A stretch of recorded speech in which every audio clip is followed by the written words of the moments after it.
नमस्कार। एक समय एक धनी व्यक्ति के पास एक तोता था। वह तोता बहुत ही बुद्धिमान और चतुर था। वह तोता मनुष्यों की भांति ही बातें किया करता था। धनी व्यक्ति व्यापार में तो बहुत निपुण था, परंतु धर्म और सत्संग में उसकी कोई रुचि नहीं थी। उसी समय उस नगर में एक संत का आगमन हुआ। नगर वालों ने उनका स्वागत किया और उनके रहने की व्यवस्था नगर के मंदिर में की गई।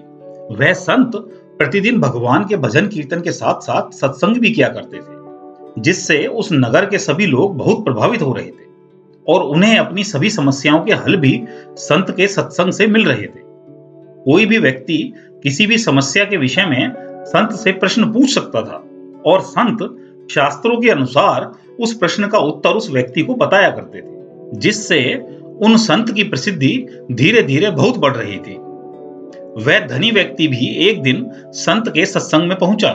वहां पहुंचकर वह भी संत के विचारों से बहुत प्रभावित हुआ और उनकी बहुत प्रशंसा करी।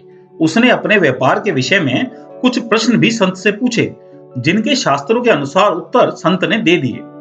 परंतु वह सत्संग की सभी बातों को मानने के लिए मानसिक रूप से तैयार नहीं था। जिन बातों से उसके व्यापार में लाभ होता दिखाई पड़ता था और जिन बातों से धन संपत्ति की वृद्धि होती थी, वह बात तो उसे ठीक जचती थी, परंतु अन्य बातों पर वह अपने स्वार्थ के कारण विश्वास नहीं कर पा रहा था। फिर भी उसे संत के सत्संग से बहुत लाभ हुआ तथा वह प्रतिदिन संत के सत्संग में आने लगा। वह घर जाकर भी सभी से संत की बहुत प्रशंसा किया करता था।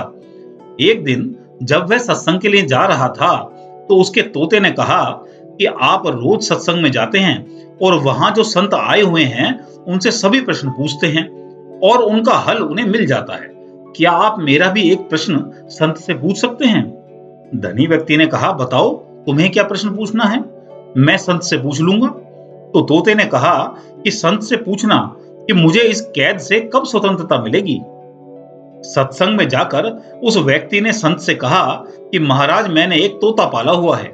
मैं उसे बहुत अच्छा भोजन देता हूँ और उसका पिंजरा भी बहुत ही सुंदर और कीमती है। उसने आपके लिए प्रणाम भेजा है और एक प्रश्न भी पूछा है।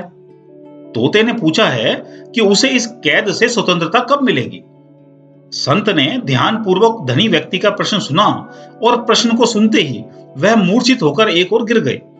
चारों ओर शोर मच गया कि संत को क्या हुआ। जब उन्हें थोड़ा पानी पिलाया गया और मुंह पर पानी के छींटे मारे गए, तब संत फिर से होश में आ गए।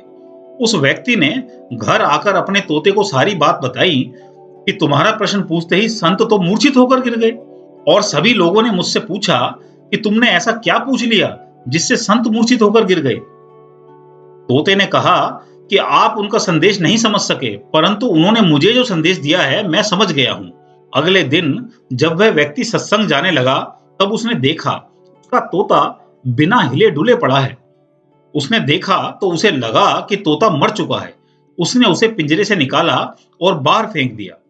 जैसे ही तोता पिंजरे से बाहर निकला, वह तुरंत पास के पेड़ पर जा बैठा और कहने लगा, संत ने मेरी समस्या का भी हल मुझे समझा दिया था कि मुझे इस कैद से स्वतंत्रता केवल मृत्यु के बाद ही मिल सकती है। यदि मैं मृत्यु से पहले स्वतंत्र होना चाहता हूं तो मुझे मरने का नाटक करना पड़ेगा, तभी यह संभव है। मैंने संत की बात के अनुसार कार्य किया तो देखो, मैं आज कैद से स्वतंत्र हो गया हूं। उस व्यक्ति ने सत्संग में जाकर संत को भी सारी बात सुनाई। तब संत ने कहा कि बुद्धिमान को इशारा ही काफी होता है। मैंने तुम्हें भी तुम्हारी समस्याओं के हल बताए, परंतु तुमने केवल उतनी ही बातों पर विश्वास किया जितनी बातों से तुम्हारे स्वार्थ की सिद्धि होती है। सारी बातों पर तुम विश्वास नहीं कर पाए। परंतु वह तोता बहुत ही चतुर और बुद्धिमान है। उसने मेरे द्वारा इशारों में समझाए गए सत्संग के संदेश को समझ लिया और उस पर विश्वास भी किया, और देखो आज वह अपनी कैद से स्वतंत्र हो चुका है। हम भी सत्संग की सभी बातों पर विश्वास नहीं करते हैं। जितने से हमारी स्वार्थ सिद्धि होती है, केवल उतनी ही बात हम मानते हैं, जिसके कारण हम स्वयं ही अपने कल्याण में बाधा डाल देते हैं। हमारे शास्त्रों में वर्णित तथ्य 100% सत्य ही हैं, परंतु कई बार हम अपनी अल्प बुद्धि से उन्हें समझ पाने में असमर्थ होते हैं। हमारे ग्रंथों में वर्णित कल्याण तभी संभव होगा जब हमारा अपने ग्रंथों पर अटूट विश्वास होगा। आपको यह वीडियो अच्छी लगी है तो लाइक, कमेंट व शेयर करें। आप हमारे चैनल पर पहली बार आए हैं तो चैनल सब्सक्राइब करके बेल आइकन भी दबाएं। धन्यवाद।